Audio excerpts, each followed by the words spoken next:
Today I will show you why we have put gravel and curbs as surfaces in the update of Foster's Lap Calculator. So we go to the program and we open up the track we are working with, and if we stick to Mantorp, which we have used before, you can see that I have already put patches in the corner going out to the silly long straight. And since this straight is so long, it's very important that we get this corner right, because we want to have a very high speed going out of this corner, which can take us along this straight in as short time as possible. We have to zoom in a little. I will show you how to make those patches. Here we have one curve which I have not marked yet, so let's make a patch on that one. Just add patch, and we, with the cursor, we mark this area.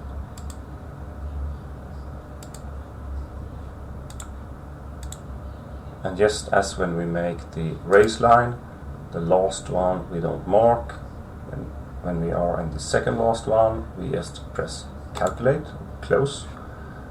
We tell the program what kind of surface this is, and this is a curb.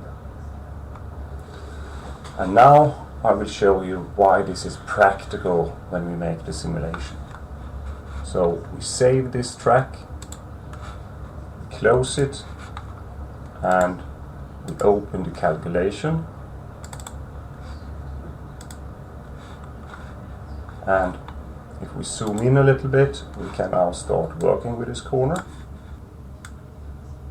We can look at the frictions we have,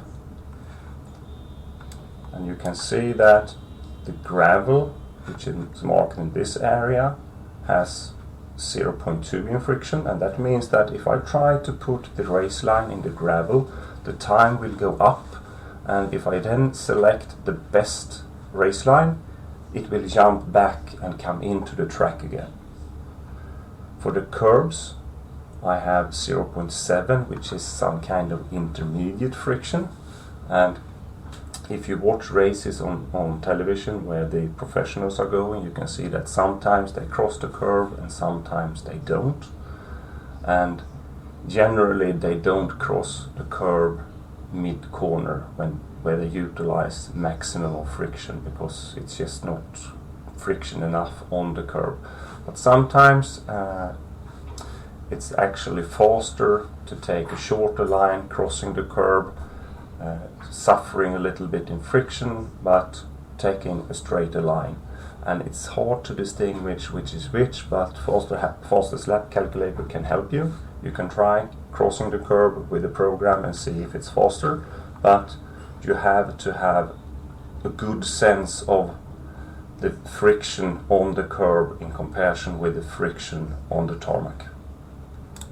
So we save this.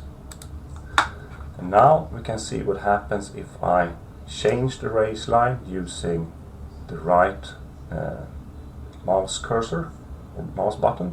When I come to the curb and select the best drag position, you can see it jumps back, which it wouldn't have done if I would have had the same surface on it. So now it's much easier to work with a line. I just can drag it around and select the best.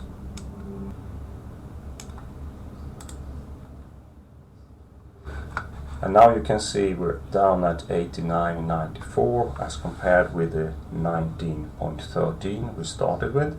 So just by moving around a little bit and refining the line, we could save almost 1/10 on this track. Thank you very much.